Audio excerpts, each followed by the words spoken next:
I'm Dean Huppert, and you're listening to the Mishawaka Education Foundation Halftime Report. And I'm pleased to have with me Mr. Vincent Ferro, a math teacher, runs the academic competitions, and also in charge of the food drive. Just talk about, first of all, the differences of when you started 18 years ago to now in math have to be incredible. Yeah, there's been a lot of changes, mostly actually in the last couple of years. We switched to Carnegie Learning at the high school, and it is a more problem-based learning process to try to get kids thinking and developing ideas before we teach them a lot of the set rules. And it's really interesting and fun and interactive. You never stop moving, you never stop talking, and the kids are highly more involved than in what would have been a traditional style classroom. Yeah, with so much information on the phones and being able to use technology, the fundamentals are still very important, but using those capabilities, I'm sure, are just playing right into what you teach. Yes, so they still have to be able to do the main things we need them to do, but we are looking at instead of leaning away from the technology, teaching them to try to use it in the appropriate ways. Instead of using their phone, use actual software, actual calculators, apps and things like that will actually give us the information we want in a much better way. Yeah, talk about the academic competition teams that we have at Mishawaka. I know there are a number, and people can help out in a number of different ways, but these are so important for a lot of kids who just want to challenge themselves and see where they stack up against other schools. Yeah, we have a lot of academic teams K through 12. I specifically am the coordinator for 7 through 12, so the junior high and the high school. At the junior high this year, we're starting 2 different robotics teams, VEX and I believe FTC, as well as we have trying to start a science Olympiad team, and we also have academic Super Bowl, which is cross-curricular. It's over 4 different subjects. Okay. And at the high school, we have mock trial, quiz bowl, spell bowl, academic Super Bowl, the robotics teams, the car, and various other ones I'm sure I'm forgetting. No, that's okay, yeah. And between them, we support around 100 to 150 students across the teams, and a lot of them compete on multiple teams. But they start anywhere from now. Spell Bowl's actual competition is at the end of this month. That's their regional event.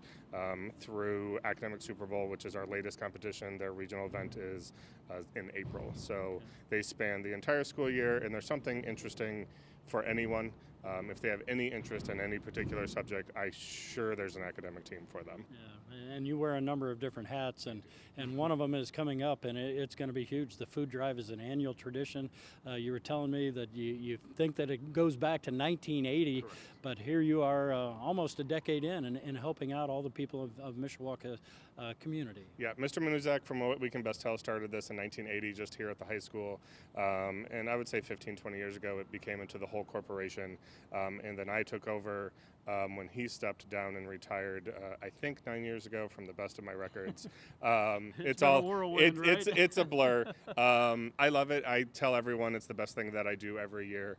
And there's no other corporation that does this. You talk to other schools about this food drive and what we're trying to accomplish by helping anywhere from to 100 and 135 families with food, and some with gifts as well. They just stare at you like you've got a second head. Yeah. Because it's hard, and every year it gets harder as more people are in need, or as people that are not familiar with it step out. It's hard to keep students interested, the teachers interested, just because it's been going on for so long. So we are doing some things a little bit differently this year to try to keep that interest. We are doing smaller events here at the high school. Instead of doing a big 8-week thing, we're going to do 3 small events that are going to run for 7 days, one right around Halloween, one around Thanksgiving, one around Christmas. I can say the Halloween one will be the week we come back from break, so the 24th through the day of Halloween, the 31st. And each grade level advisory is going to bring in specific items. The freshmen are looking at paper towel. The sophomore, I believe, are looking at boxes of Kleenex. Juniors are doing 4 packs of toilet paper, and seniors are doing 10-count boxes of trash bags. Okay, and how can people help? If they have it in their heart and they want to give, where should they do that, and when should they do that? Yeah, so we're open for donations at any time at any of the schools. So if you have students that go to the elementary or the middle school, you can just reach out to any of the social workers at those schools if you need help, and then you can also reach out to them if you want to donate, and they will know who's in charge at that school of collecting food items and whatever. I know the elementary schools are super active. They will get lots in, and John Young does a great job as well. And it's amazing. And we're always looking for help. Money goes towards food cards. Every family gets a Kroger food card, and then the food goes to the families that are coming, and then any leftover food goes to the Mishawaka Food Bank. Well, thank you very much for making a difference. It's huge in the economy. We all know that grocery prices are a little bit higher, but anything you can give will help out. Thank you very much. Thank you very much. All right, this has been Vincent Ferro. He works with the food bank, math teacher, and does a lot with the academic competitions, and you've been listening to the Mishawaka Education Foundation Halftime Report.